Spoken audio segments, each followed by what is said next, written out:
l'article 48 du Code des nationalités qui fragilise aujourd'hui Tidiane Thiam.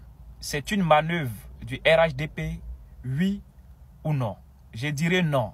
Parce que la loi, c'est la loi. Je sais que cette vidéo ne va pas plaire à beaucoup d'hommes. Mais écoutez jusqu'à la fin pour voir comment le RHDP en est profité de cette situation. Mais d'abord, il faut savoir que la loi, c'est la loi.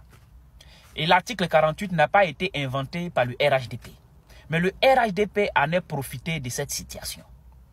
Alors, l'article 48 du Code des nationalités dit un Ivoirien majeur qui a acquis une autre nationalité perd automatiquement sa nationalité ivoirienne. Et c'est réel, c'est ce qui, en tout cas, fragilise Tidiane Thiam aujourd'hui.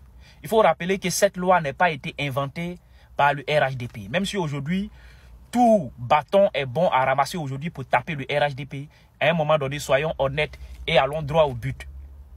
Maintenant, où le RHDP en est profité de cette situation, c'est quand on sait que Tidiane Thiam a perdu sa nationalité et que la justice ivoirienne est incapable de délivrer un certificat de nationalité pour un citoyen, sinon pour ces citoyens qui va le permettre à jouir de sa citoyenneté. C'est celle-là se trouve la mauvaise foi.